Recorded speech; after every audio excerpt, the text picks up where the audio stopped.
Hello, I'm Dr. Gloria Horsley. And I'm her daughter, Dr. Heidi Horsley. Heidi and I want to welcome you to Open to Hope Conversations, the podcast.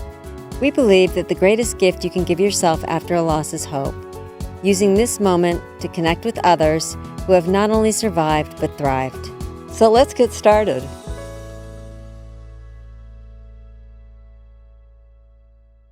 Welcome to the Open to Hope show. I'm your host, Dr. Gloria Horsley, with my daughter and co-host, Dr. Heidi Horsley. Heidi, we have got a really important topic we're talking about today, which is particularly pertinent for kids right now. We're going to be talking about saying goodbye to mommy and daddy after they've left, and that's grief and loss for kids. And we've got a wonderful expert on the show today to talk about people, give some advice, tips, and things to help people get through. You want to introduce her, Heidi? Yes, our guest today is Alesia Alexander, and she actually wrote a book. She's written several books, but one of them was called Saying Goodbye to Daddy. So she's also a licensed clinical social worker and a former member of the board of directors for the National Alliance for Grieving Children. She is the author of 4 resources for grieving children and was featured in the documentary Speaking Grief. Welcome to the show, Alesia. Well, thank you. Thank you for having me.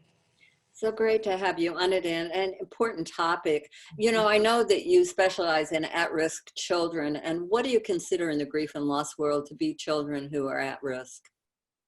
Well, great first question. My definition of grief and at risk has changed definitely over the years. I think when I first came into the field 20 years ago, there was a real delineation around who was at risk. So those were kids that performed poorly in school, or behavior problems in school and in the communities and in homes. And that, I think, expanded for me once I started thinking about grief as a correlation between, what we were seeing in the classroom, in schools, in clubs and organizations. And grief has stayed at the forefront of my mind around what it means to be at risk. And I like to use the term that gets bandied about in terms of communities of difference and in underserved populations, which is to think about kids as at promise, to really try to engage loss histories and the things that kids are experiencing in their homes and in the societal narratives that put them at risk for not being all that they can be. So I think when we talk about like the impact that grief has on kids and within their kind of natural developmental playgrounds and where they grow and do their work, we're talking about how this stuff shows up at school. We're talking about how this shows up in their relationships, and having grief as kind of a touch point has been really, I think, pivotal to how I know I relate to my clients, how I relate to working with organizations. It's expanding our idea of grief and loss to go beyond a death, a physical death, but it encompasses change, how we manage, how we live change. Oh, wow, that's good too. And is it different for a boy or a girl? Do you see any gender differences in how they handle grief? So I think that's a great question. I think, again, 20 years ago, when we had some really kind of narrow perspectives around gender identities, there were spaces that we could go to immediately and say, this is how this shows up in young people of the male persuasion, and this is how girls do it. And I think there's a lot of great change and shifting that I think we're all having to make in order to give each other permission to grieve in the ways that we need to, in the ways that are uniquely us. So I think there are some stereotypical kind of gender normed spaces that get talked about, which is that young men show up in anger and are very concrete in their grief work, whereas young ladies, feminine oriented identities show up and are able to cry and are able to emote more freely.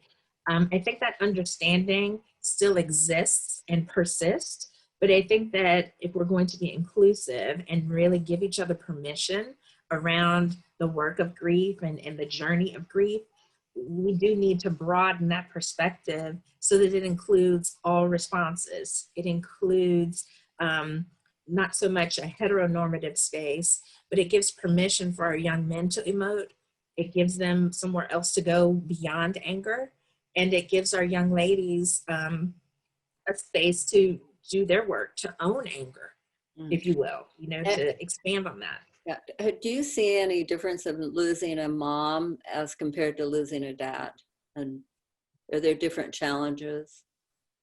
So, I think that the grief work around losing a parent is about attachment and about the ways that we anchor ourselves to who we are. So losing a parent is a pivotal developmental space, and not one that I think anyone in the field takes lightly in terms of kind of a loss spectrum. I like to think about all losses as absolute in terms of there's no comparison. So you can grieve a deep, deep space for a friend, for a pet, for a job, an identity, as much as you can grieve for a person. So when we think about a parental loss, we're thinking about the ways that that parent engaged in that relationship, the conflicts that were a part of that relationship, the healing that's a part of that relationship, security and the attachment, how the family unit rallied around whatever the cause of death is or was.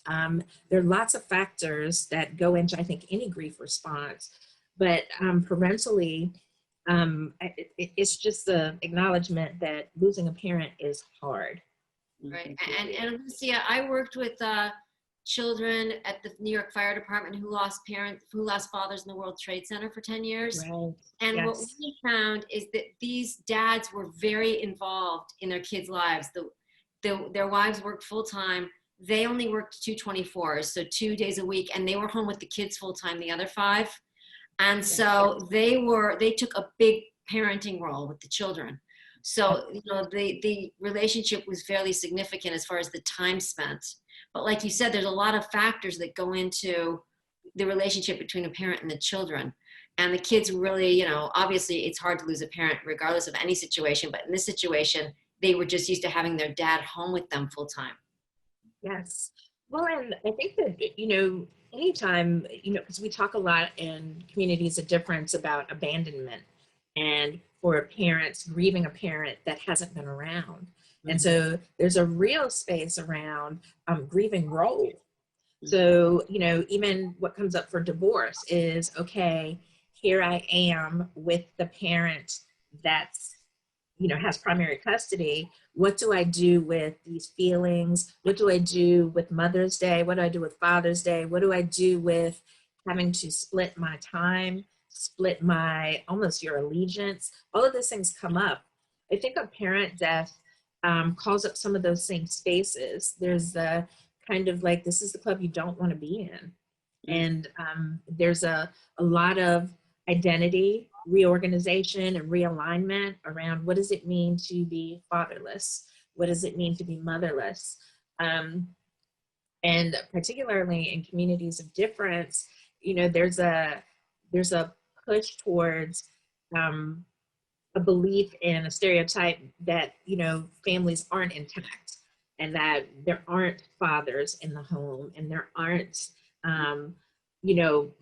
intact, really strong family bonds. And I think a grief that includes everybody is doing this deeply.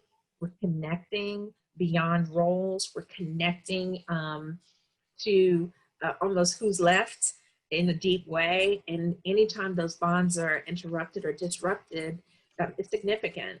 And it's a real realignment around who am I going to be in relationship to another? Who am I going to be if I'm not someone's daughter, if I'm not someone's son?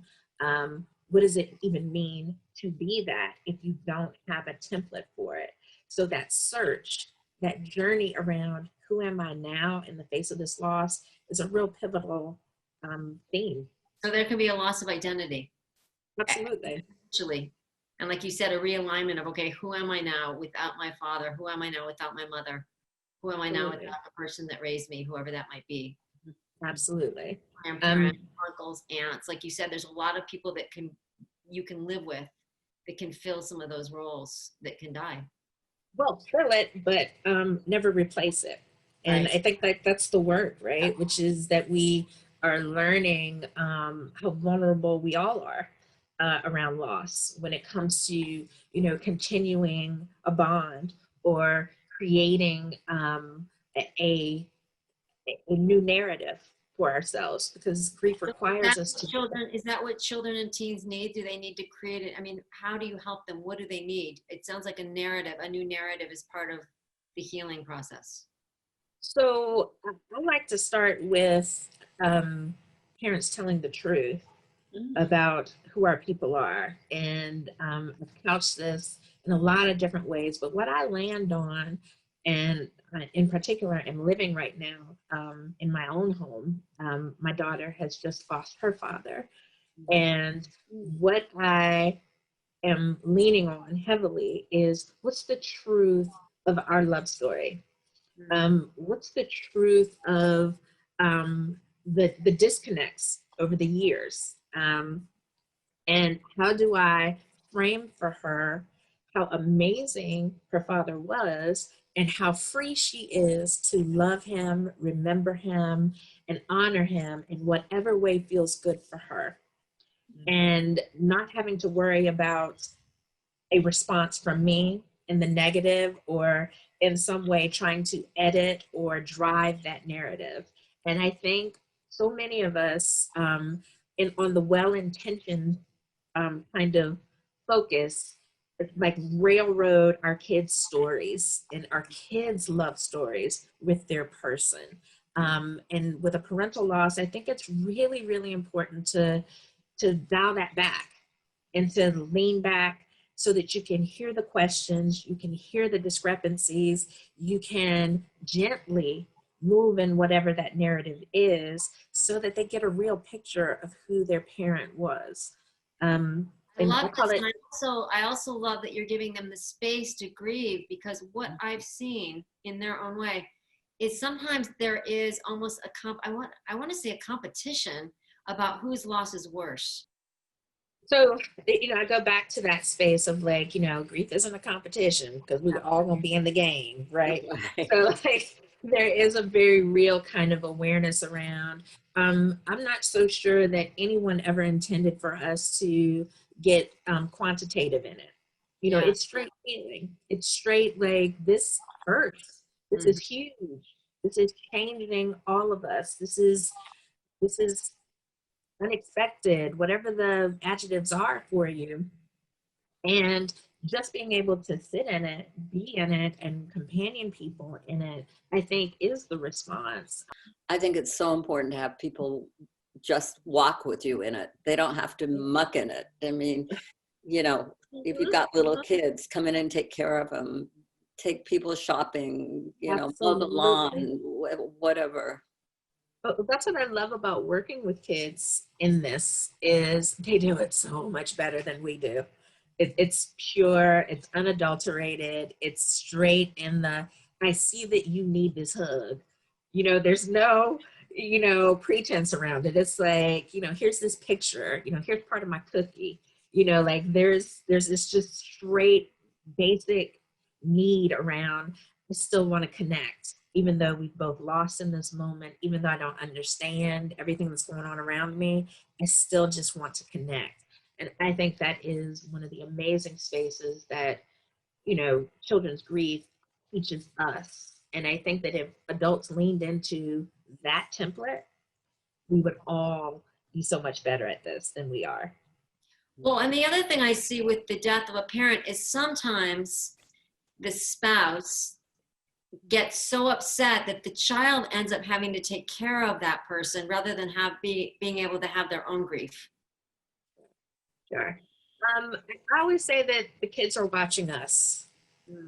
So many times, parents, caregivers come into a grief support space and are like, they seem fine. They're still playing. They're still doing kid stuff. They're still breaking rules. They're still all over the place. Their energy. And I always say to them, like, okay, well, what were you expecting? And there is this expectation around, well, I want them to sit under a blanket and cry just like I am. And I always, take a look at the space of they are waiting on us to be done, to be okay enough to manage the honesty, the authenticity of their grief. And so there is a caretaking space of this that sometimes happens where our kids see us being short-tempered, unhinged, having a bad day, being very emotional, and they will dial themselves back. It's I think a childhood development miracle of how kids regulate themselves to us.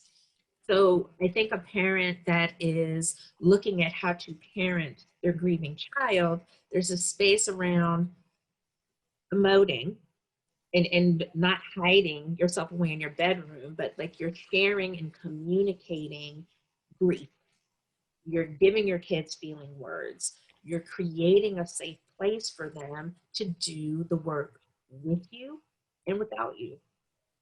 And so that caretaking space, becomes, a secondary, not even a thought around how kids should be in the home. There's a space for memory. There's a space for memory building. There's a space for questions. Those are things that I think make parenting while grieving a deeper, richer experience, and can also help your healing narrative as well. Well, listen, I want to thank you so much for being on today. You're just amazing, and I love the things you've been talking about. They're so fresh and fantastic. Do you have a website that people can go to? I do. It's tapestriesgrief.com. And just a quick shout out, we'll be doing a fall conference for the National Alliance for Grieving Children on November 6th. And you can register at their website, childrengrieve.org. And it's been such a pleasure being with you all. Well, thank you so much. Great information. Alesia, I love all that you did, and I want to give a shout out to another book. I know you've written many, but it's called Tapestries, A Creative and Inclusive Approach to Grief Support for Youth and Communities. It is so timely right now. Thank you so much for all that you are doing, not only for children, but for their families. Thank you. Be well. Thank you. And thanks everybody for joining us this day. And Heidi, I would like you to visit us at Open to Hope. And we always want to remind you that if you've lost hope, please lean on ours until you find your own, and God bless. I'm Dr. Heidi Horsley. You have been listening to Open to Hope, the podcast. You can follow Open to Hope on Facebook, Instagram, and Twitter. To learn more, visit us at opentohope.com and go to Apple Podcasts to subscribe. I'm Dr. Gloria Horsley. Join us again next week for another Open to Hope conversation, where we invite you to lean on our hope until you find your own.